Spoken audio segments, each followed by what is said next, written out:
There are listing agents out there that'll just say, okay, I'm going to list your property and click, click, click. Here are the pictures and boom, we're on the market. And that's completely the wrong thing to do because you have to be stern with the sellers and say, listen, you live in the property. This is the way you live. And I respect that. But we are now have to market this property for somebody that is going to purchase your property. And we have to market it to the masses. And I love your style. I love the way you've painted this place. It's totally you. But you know what? This is no longer your house. This is the way you have to think about this. This is no longer your house. And I have to make this look like it should for every other homeowner the way that they expect to see it.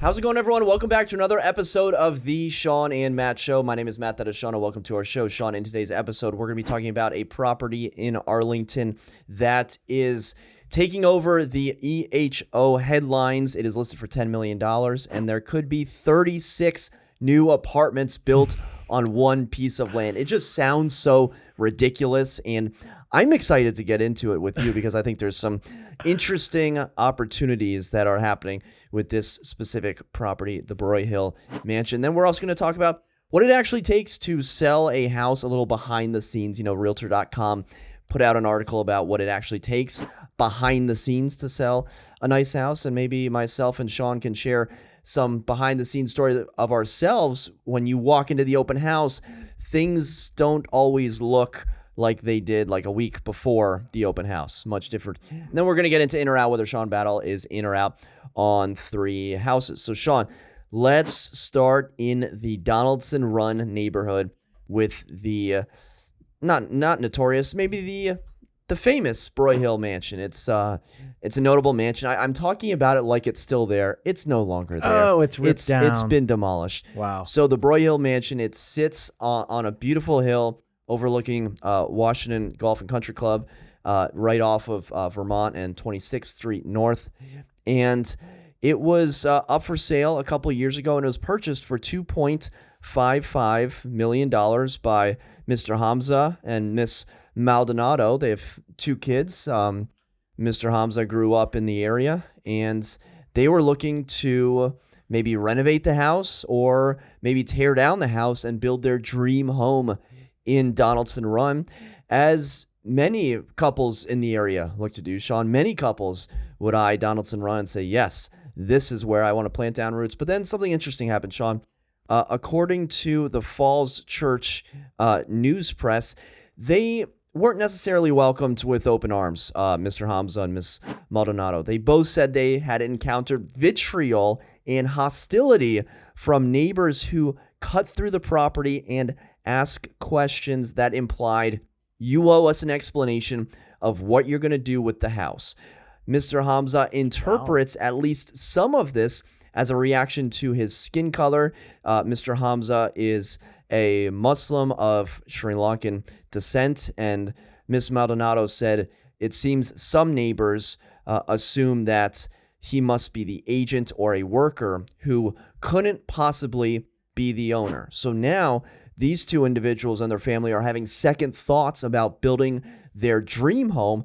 And now the kicker is the property is back on the market for $10 million. The mansion has been leveled, and there is an opportunity for an EHO sixplex, not just one sixplex, 6 sixplexes, 36 apartments can possibly be built, according to the listing agent, Joe Serafin with Serafin. Joe Serafin. What's up, Real Joe? Estate. So, Shawn, we've kind of come, I think I laid that out pretty well, from, homeowners looking to build their dream home to almost being rejected and harassed by the neighborhood that feels like they owe them an explanation, to now why would they want to live in a neighborhood where they're being, harassed and treated as such? And now they're exploring other opportunities with the property. So with that being said, what are your thoughts on what they're experiencing, and the possible outcome of 36 units, sixplexes on this property in Donaldson Run. Wow.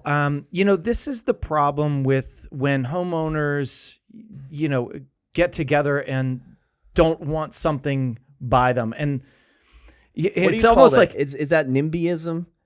When homeowners when they get together and they don't want something to happen? I have no idea, to be honest. Do you know what NIMBYism is? I've never heard of that. Not in my backyard. Oh, you haven't heard of NIMBYism? No, I never heard that. So it's like when a group of neighbors get together because they don't want something to happen in their neighborhood. Kind of like missing middle in the whole gist of things, right? But but here's the thing: is like intimidation and things like that. It sucks that this couple went through that, and what happens is these people have been there for so long and they have enjoyed their neighborhood the way it is for so long, and then but the problem is I didn't realize so many people were against McMansions, right? I mean, like it's the term out there right now that everybody's against. There's a lot of people against it, and I just saw I wrote a contract this past week where one of the covenants that the owner was putting into the property was that he owned the property and he owned a property next door, and he said, "Well, I'm putting my own covenant in here, and if you purchase this property, you're not allowed to tear it down and build a McMansion. You have to go with the aesthetics of the home and the homes around it, and you have to stay within a certain footprint."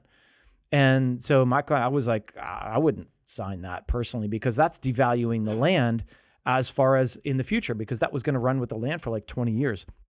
So that person wanted to preserve the aesthetics of the neighborhood. Yes. And so he was against McMansions. McMansions, yes. I understand it. I get it. All right. You don't want a big house next to you. And I didn't realize that it was there was such an uproar about it. But, I think that's what was happening here. All these homeowners that have been there for a long time were like, oh, I don't want this humongous house built. Oh, I don't want this like castle thing built. Oh, it was such a gorgeous property before. Now what is it going to be? But you see what happens when you piss people off like that. And, now look what could happen. You could have had a beautiful home sitting on that property, and now you could get something that will be even worse, maybe in your eyes, is sixplexes. Could you imagine? Right? And so that's why it's like you have to be careful what you wish for and how far you push people and intimidate people. I feel like this guy was intimidated after he purchased a property. It's wrong, completely wrong. $10 million. That's a lot. I mean, it's over an acre of land. Mm-hmm. It's overlooking, I hate to say this, but probably the most exclusive country club in Northern Virginia, in Arlington, arguably, if you're out there. By the way, I didn't see this in the MLS. I didn't see it in land. I didn't see it in sales. It's on the brokerage website. Doesn't this have to be in the MLS? What are the rules on that? I thought if you market a property, it has to be in the MLS. Is he marketing it, or is this this is just a story? So somebody wrote it about this. Is on a real estate broker's website. He doesn't own the website. By the way, I like the listing agent. I just don't know what the rules are. Because if you're a real estate agent and you're marketing a property and you can only find that property by going to this real estate agent's website, that's against the rules. That's not cool. Yeah. Well, that's what Compass does, but Compass does it on the back end. I don't know. I mean, like there's private exclusives, right? But you can have an exclusive listing, but can it be on your website? I wonder. I don't know the exact particular rule about that. If you if you publicly market a property, it has to be on the MLS 1 day later. Did that get changed? I honestly don't know. No, I don't think it did. I don't know, but I don't know what the rules of that are. Is like, can I have it on my website, my personal website, my personal company website? Because it is an office exclusive. Is it allowed to be public facing at all? I don't know. I would say no, but I don't know that rule for sure. So I strayed away from the point here. 30. I mean, even envisioning 36 units, they're nowhere near the metro, which means that they would need to have. I thought you said everything was going to be near the metro, man. Yeah, clearly I'm being proved wrong. Yeah, absolutely. It could happen in other neighborhoods, and that's the thing is like when properties like this come up and people see opportunities to make money and to piss all the neighbors that just pissed him off. this is how you do it. And at first when I look, you told me the price of $2.5 million, I thought, wow, that's a pretty good deal for that property when it originally sold. Like, that's a huge property in Arlington. To get it for $2.5 million, that's a steal in my opinion. So $10 million, that's a little high, I think. But I mean, like, I haven't done the numbers or looked at the numbers, but can a person that's putting up that many units, can they turn a profit on that? I don't know. So they need to have one parking spot per unit. If you're 3/4 of a mile away from the metro, you have to have 36 parking spots.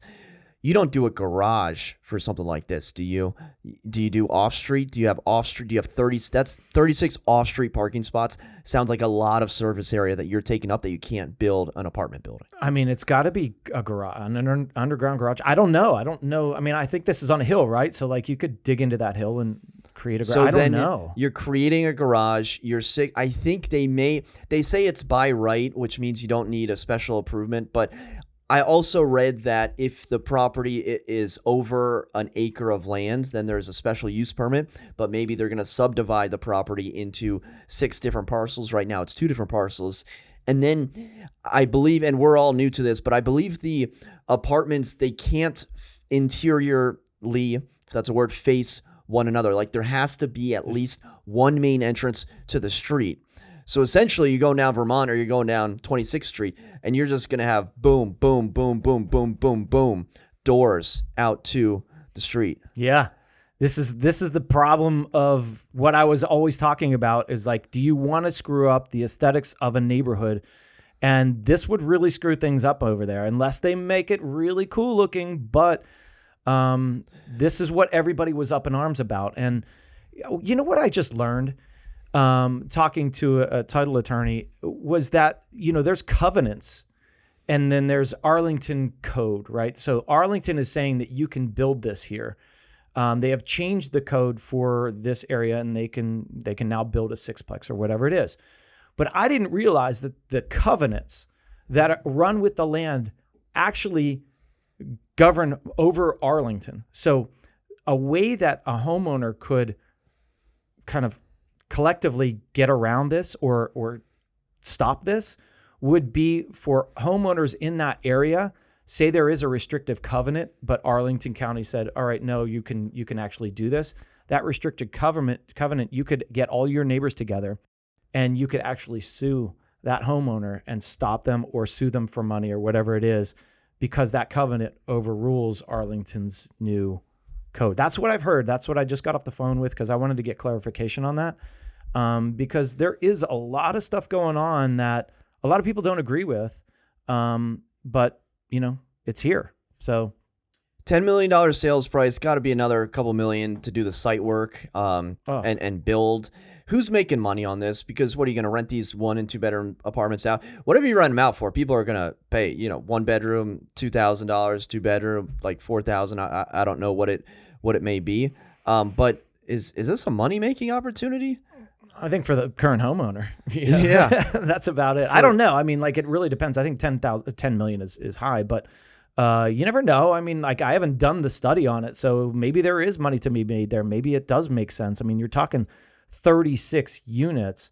You're gonna make money. Well, let me just think out loud here, because I used to live in Lion Village. You walk down the street and you see a bunch of Lexuses parked on the lawn of certain houses in Lion Village with UVA and Virginia Tech stickers on the back, and it's like, oh, that's a group home from college kids just graduated in an old bungalow or something like that, and they're each paying $800,000 per bedroom. I mean, what's stopping a couple of those 6-plexes from popping up? Sure, we were closer to the metro, but now I'm thinking, okay, well, you get 1 or 2 6-plexes and it's pretty similar to a group home, is it not? Yeah, I mean, that's exactly what it is. So careful what you wish for, neighbors in that area. I mean, and this might not ever come to fruition, right? This might just be like, hey, we're going to try something and see if it works. Because I mean, $2.5 million to $10 million, that's, you just earned 4 times your money. But the laws and regulations changed. So maybe there is an opportunity here. I don't know. Let us know in the comments section down below what you think is going to happen with this plot of land. Do you want to throw out,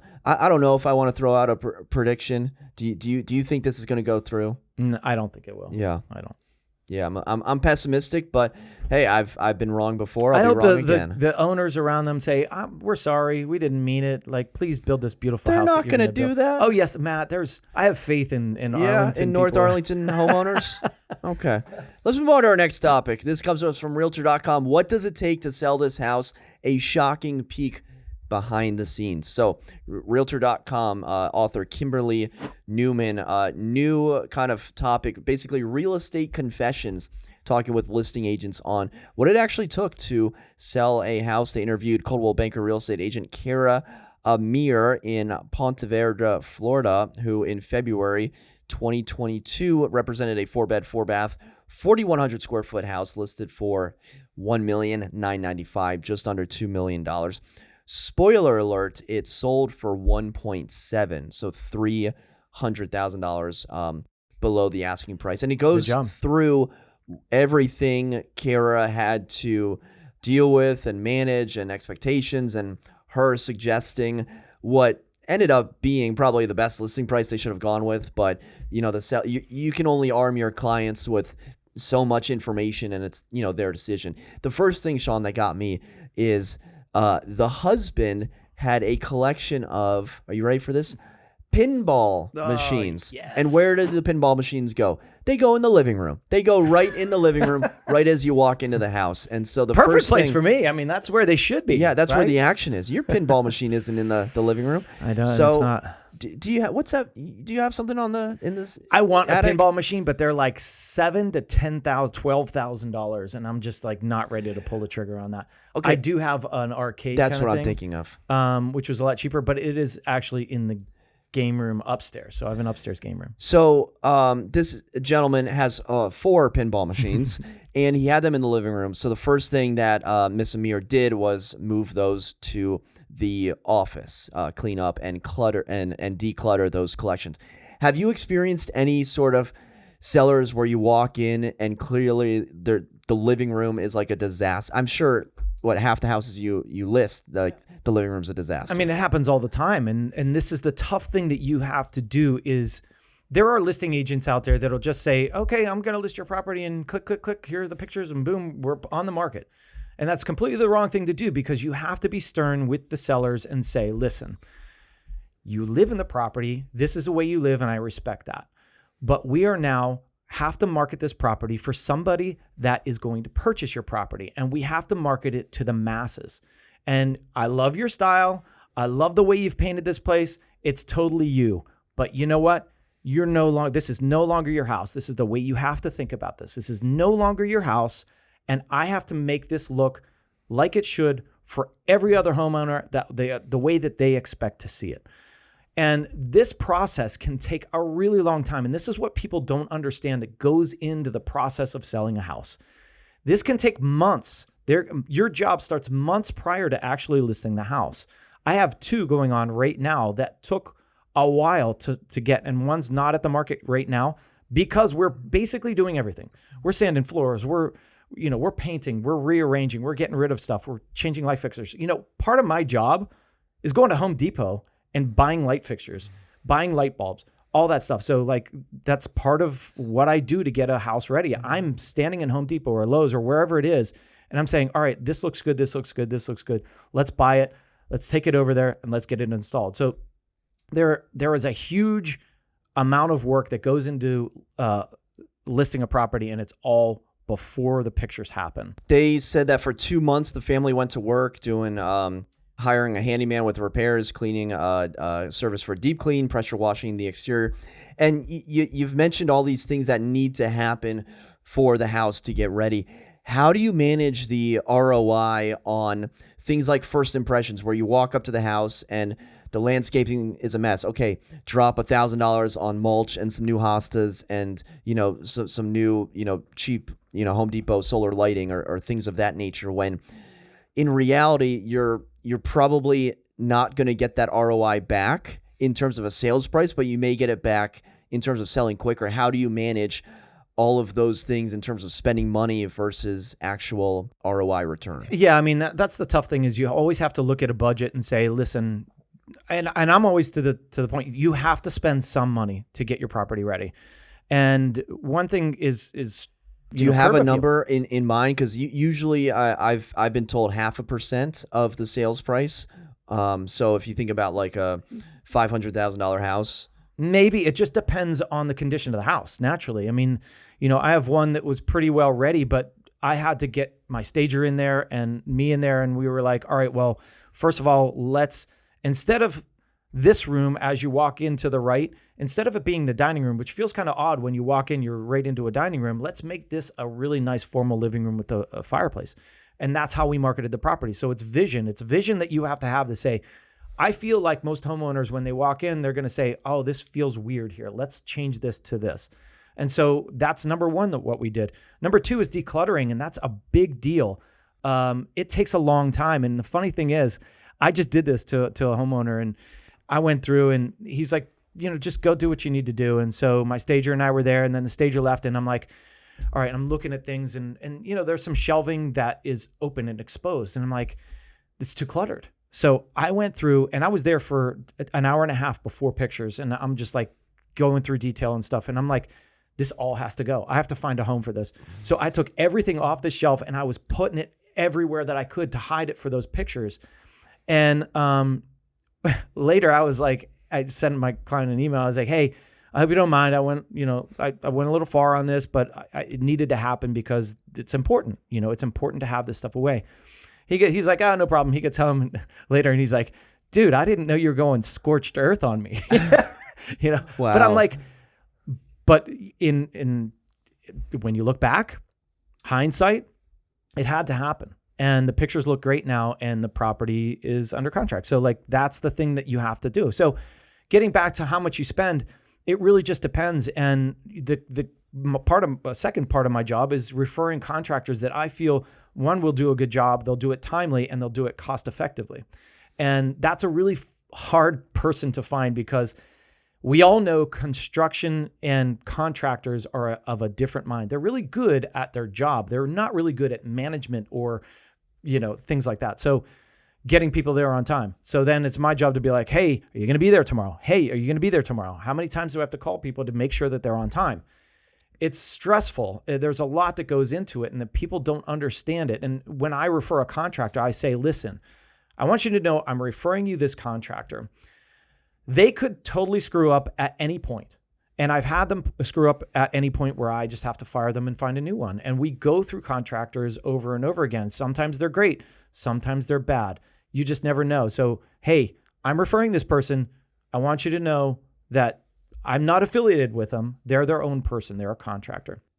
But I try to get the stuff done as cost effectively as possible. And, that means getting the mulch and getting it weeded. Yes, we just did that. That means painting or redoing a bathroom. Yes, we just did that. We had to redo a bathroom. We have to repaint. We have to maybe reglaze, get new counters in, all of it. If it needs it, we have to do it. And I think that to a certain extent, don't spend too much money, but what are people looking at? They're looking at kitchens. They're looking at bathrooms. Those need to be really good. They need new paint. And, if the property's really well done and ready to go, that's one thing, but you're still going to have to declutter. You're still going to have to make that look a lot more open and turnkey. The article goes on to say, make the home available for showings, Shawn. This house was ready to list at the end of April 2022. I know this is a big topic of issue for you and some of your clients. So it seems like everything should be straightforward in April 2022. But first of all, the homeowner didn't want a lockbox. I'll tell you what, if you want to cause everyone in the transaction a headache, don't have a lockbox. So it was much more challenging to coordinate showings. There was a dog that had to be removed for showings as well. And the wife was largely working from home, so they couldn't show the home when she had video meetings and conference calls. Luckily, the owners agreed within the first month of the listing to take the kids to Disney World for the weekend and put the dog in a kennel. Shawn, how do you go about preparing the homeowner and your clients for getting themselves the heck out of the house that first week and that first weekend? I mean, this is so critical. The worst thing that can happen is you get this property prepared and it's ready to go. It looks beautiful. And then Sorry, no, declined. You can't show it at that time. Nope, declined. You can't show it at that time. That is the worst thing. And it drives me crazy after I've done all this work to get it there and you're declining showings. Please don't decline showings. So what I do is I preface my clients and I say, listen, I need from Thursday, Friday, Saturday, and Sunday, 4 days. Please give me 4 days of just don't be there, right? Approve every showing. I need you to take your dog and go away. Go away for that weekend and let me handle everything. There has to be a lockbox on there. I don't want to be driving back and forth and opening the door for a realtor that can open the door for his clients himself. That should not happen. I understand it if some people, we see every person in the book, right? We know that there's people that are worried about other things in life. And, I get it. We're psychologists at the same time, right? Or whatever it is, psychiatrists. Or I don't. But you have to manage their sanity at the same time. So how do you manage their sanity for that weekend? Listen, you're going to get a lot of showings, and it's going to intrude on your life, on your work life, on your personal life, everything. So what you need to do, if we know that the market is hot, please go away or go to a friend's house or work from a different location. If you're working from home, you can work from anywhere then. Go to a Starbucks, go somewhere else, because this is our job now and we're taking over the house and we need to sell it. We need to get you what you want, right? The best price or the best contract possible. And we're going to do that by kind of being forceful in what we need to do to get it. I was talking with a client the other day and we were trying to get contract signed and things ratified. And whenever we're doing that, I want to get it done that night. Yeah. I don't want things to go into the morning because people sleep, things get weird. And he's like, Matt, I've owned the house for 30 years. I can wait until the morning.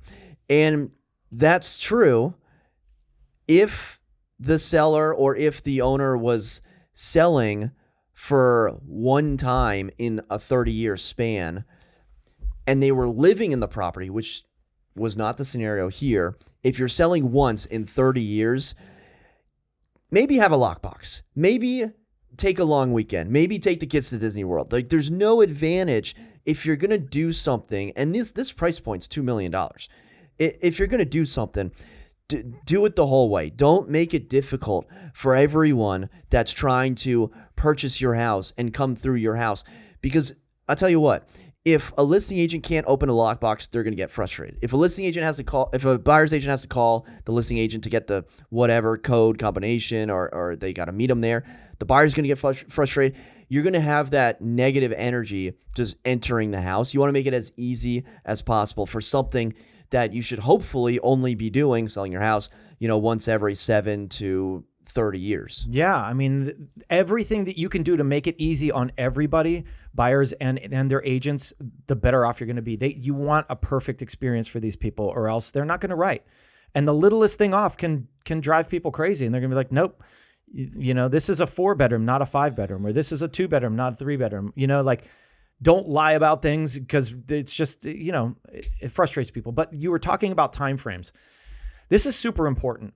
When I have an offer and the typical timeframe response is you have to get an answer to these people within 24 hours. Like, that's the typical response in our market. A lot of times when there's a competitive situation, they want an answer that day. They're like, I need an answer today. It can be very stressful in that regard. So it's important for you to manage timeframes as well.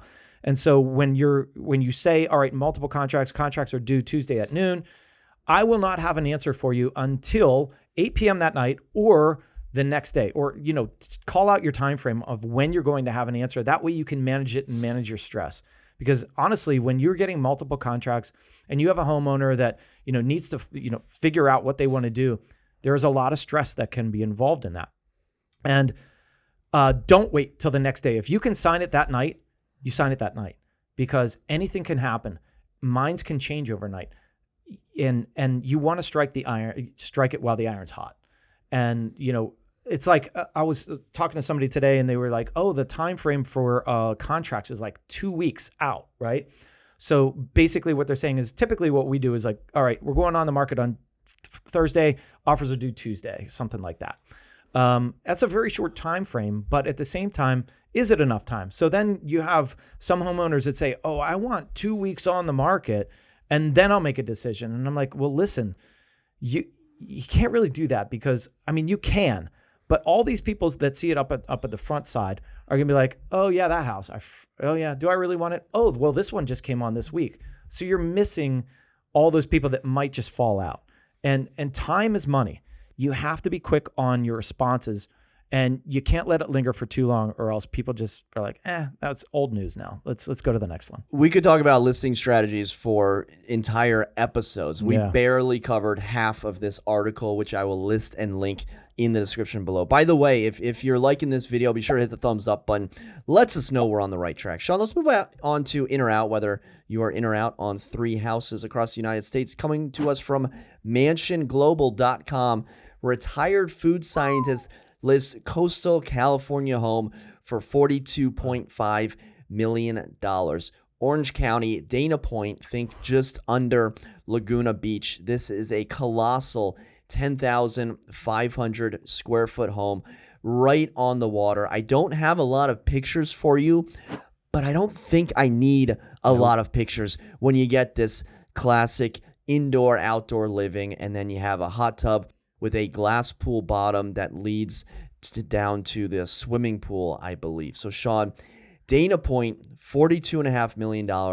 Are you in or are you out? Matt, I think they could tell by my smile that I was in as soon as you showed it to me. And the thing is, I saw it like this, Matt. I first saw that. You saw the first half the house. Yeah. Right? Half the house. You saw half I the was house. like already sold. You were I'm like, in. wow, that's pretty. And then you scrolled up, and then there was another level with a pool, and I'm like, there's an entire other house underneath. It's gorgeous, that. Yeah. right? $42.5 million. That's pretty pricey, but this thing is beautiful, and I'm 100% in. Bought, sold. I am all about Orange County, Laguna Beach, a place I've never been to. Yeah. Never been there. Just watched The OC when I was in 8th grade and thought, I could be Seth. I could be Ryan. Find me a Marissa. So what I want to know is, did you get those references? By the way? No, God, no. Okay.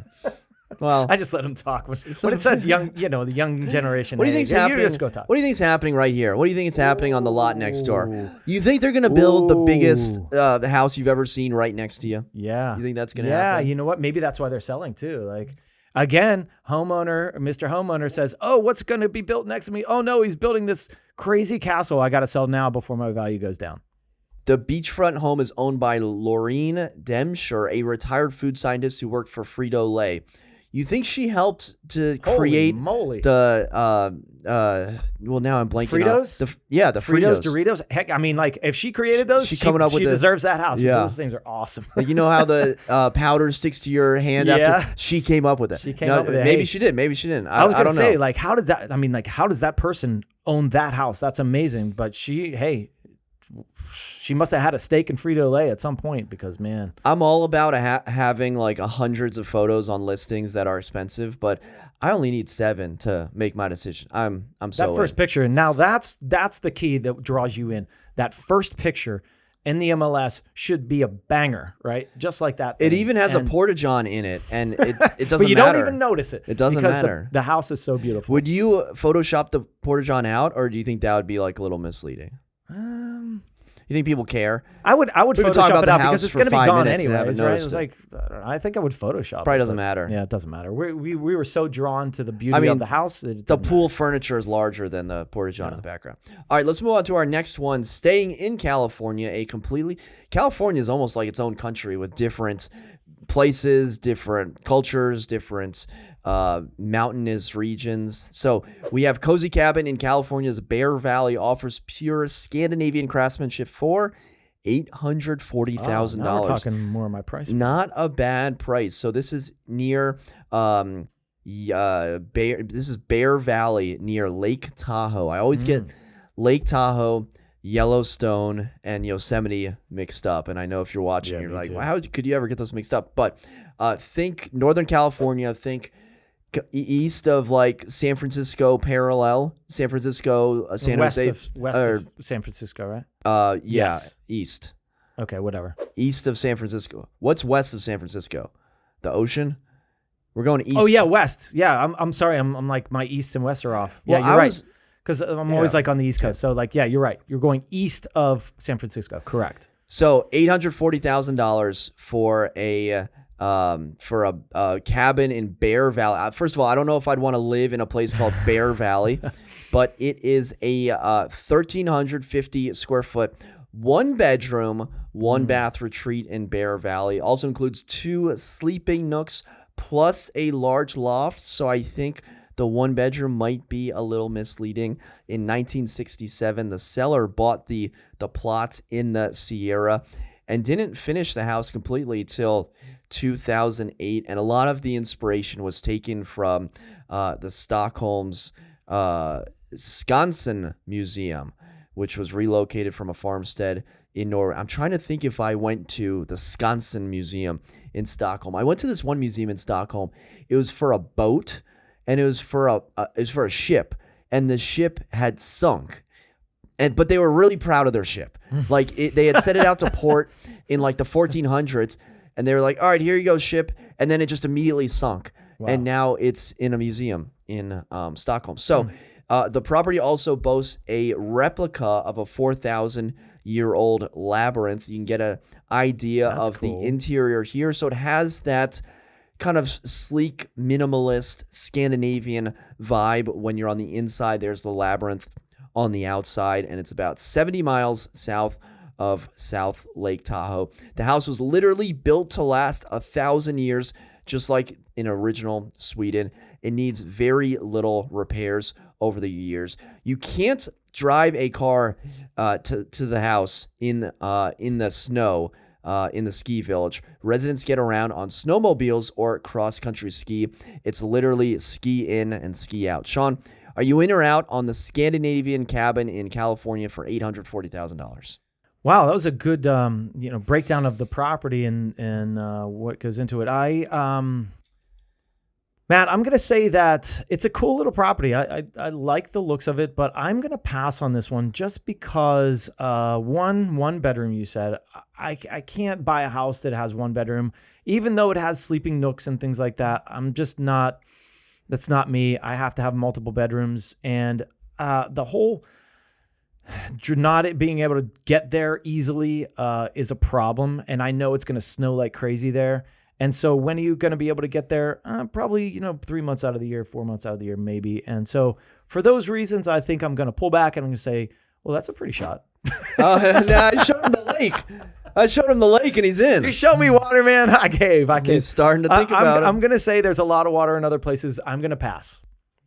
Yeah, I pulled up the address. It's 222 Snowshoe Road.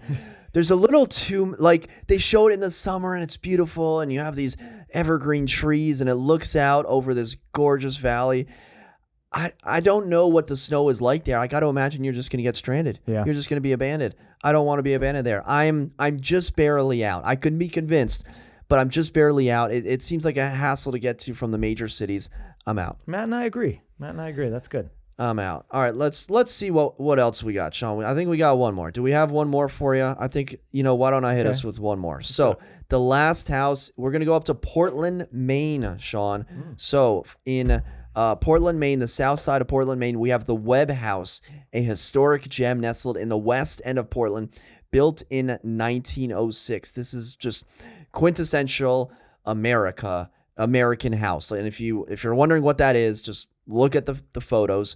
6 beds, 6.5 plus bathrooms, 5,800 square feet on an almost 9,000 square foot lot, listed for $3.45 million in Maine. You have this beautiful herringbone hardwood floors. When you walk in this grand entry, it opens up to an expansive seating area with a wood burning fireplace.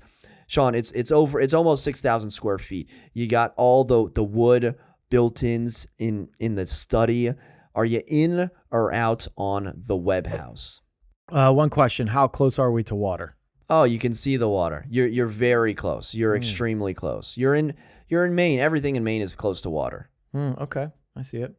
Matt, I think my original thought was I am, and I think I'm sticking with this. I'm out on this one. You're out. Yeah. And the reason being is that, I don't really know much about Portland, Maine. You know, I don't care. You know, I don't have a drive to live there. I don't have a drive to own, you know, the quintessential American house. It's cool, it's nice, but it just doesn't grab me. You know? sleep on Maine. I know. I am all in on this. This right. house is goals. You have the custom millwork, the wood paneling, the hardwood floors, again, multiple fireplaces. 6,000 square feet is a lot of square footage, so, you know, I bring some family members, but this house is incredible from top to bottom. It's pretty. And, you know, for $3.4 million in walkable Portland, Maine, I'm all in. Yeah, I guess I got to go for a little tour and figure out the area and see if. But it's a beautiful house. A beautiful house. Don't get me wrong, but it just didn't grab me right away. So I think I'm still out. I'll let you buy it. I'll buy it. I'll Okay. invite you over. All right, well, that will just about wrap it up for Shawn and myself. If you like this episode, be sure to hit the thumbs up button, subscribe if you haven't already.